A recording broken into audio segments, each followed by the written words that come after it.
Hey guys, make sure to hit that subscribe button. Also, hit that bell to be notified for future videos. Hey, what is up guys? Welcome back to the fish tank. I am Cole and today we are working on a project that I wanted to do for a while. So what we have here today is a Hot Wheels NASCAR McDonald's toy. And it's a pretty basic toy. Blackened out plastic windows, plastic base, cheap knockoff looking NASCAR rims and tires. But today we are going to build a Cuda's Diecast Customs themed NASCAR race car. And if you guys ever had the thought of going racing, you're not the only ones because I have too. And since I've kind of made a brand for myself here at Cuda's Diecast Customs, I thought it would be kind of appropriate to make a more modern day NASCAR themed Cuda's Diecast Customs race car. So that is what we're doing today. I know we've done themed cars before in the past, but nothing this new. So we're going to jump into it. So what we did here is we simply started and stripped the car, put it into the chum bucket, and this is what we got. It's a pretty simple casting. Believe it or not, this casting actually cleaned up pretty well for what it is. There is some imperfections, as you guys saw. That driver's side A pillar is bent. I don't know if maybe a possible kid damaged it, or it was dropped and it was damaged, or it just came that way. But what I did with that is honestly nothing. I thought it was cool. The imperfection kind of made it just its own unique little flaw in a sense, and I kept it. So after the car was out of the chum bucket, you see here we are polishing and cleaning the casting. Like I said, it cleaned up pretty well. The imperfections in the body were very minimum, but there was a couple of casting lines that we're going to deal with later. But like I said, we used our wire brush and wheel, and it cleaned up pretty nice, as you see here. It's pretty shiny, and it looks really good, which is great. And like I said, this is it completed and shined up. We did polish it afterwards with a coat of Mother's chrome polish, and made it shine a little bit more. But today we didn't show that, but that is okay. Like I said, there's a couple of casting lines that you see here, and we're going to deal with those right away. So, yeah. Like I said, we're just going to switch our wire wheel bit to a grinder bit.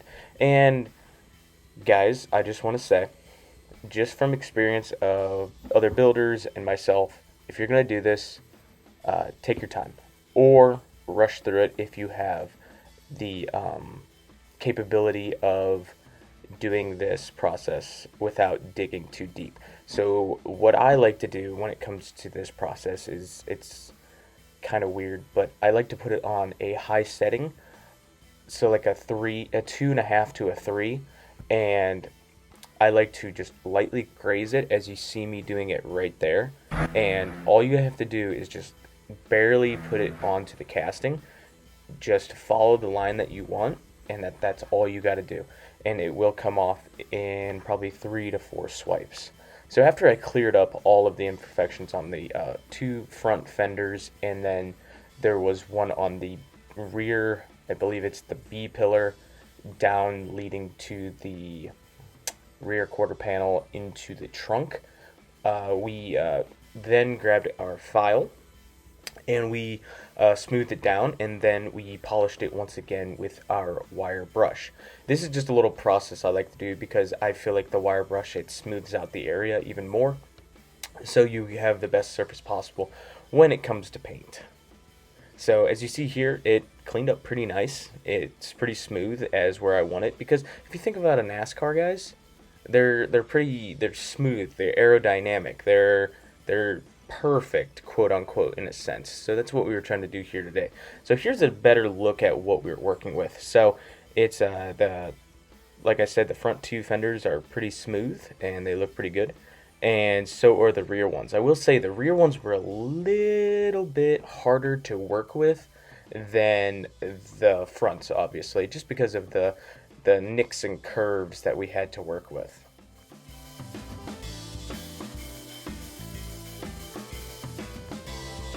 Meanwhile, back in the fish tank. After that was all said and done, we do move on to paint, and the paint that we went with was a Rust-Oleum's like glitter orange. I know we typically go with like a blue or a sea blue or even a sky blue for these type of customs, but I wanted to go with a different color scheme because if you look at it, there's a lot of these race cars that sometimes they don't follow their typical color scheme with their build. So I just wanted to change it up a bit and do a different color. And plus, this orange looks great with the blue and the black and just all of the other colors because I thought it would just offset perfectly. So the decal process was a bit of a, how do I say this, biatch. And it was one of those things I started recording and I kind of mucked it up. So I don't really have a clip of the process of me putting on the decals, but this is what we did. So we went kind of crazy. We put the Ford logo on the front. We went with our sponsors on the side. The notable 57 on the side doors, 57 with my name on the roof. And we went the Cudas on the side and the Flying Valiant on the rear fenders and the Diecast Graveyard, of course, on the rear. And then, of course, on the trunk, we went with the Texaco because I feel like it was missing something, so I just threw the Texaco logo on the back just to give it some flavor, if you know what I mean. So now what we're working on, guys, is I wanted to clean up these axles because I wasn't going to really do much, and they were pretty rusted as it was probably shown, and I didn't really want that. So what we did was just grabbed our wire wheel again. This is a big wire wheel episode if you guys haven't seen that already.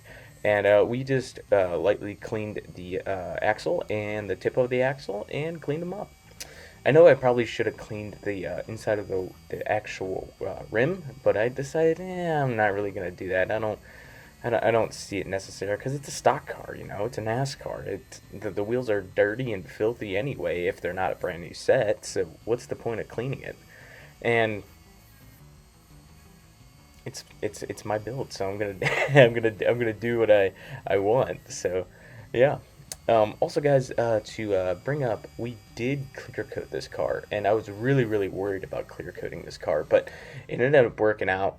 We did 3 layers of Rust-Oleum's clear, and it didn't bubble, it didn't crack, it did nothing. So I think I got this technique of this clear coat thing down, which I'm very happy with.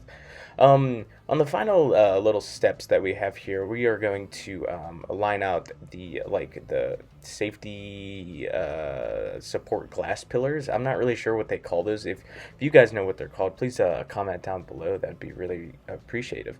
And I just wanted those to stick out a little bit because they were just like there, you know, and I thought I could use a little bit of detail. So we just grabbed the old chrome pen and we tried our best to detail them best as possible. Alright guys, let's go see what we started with.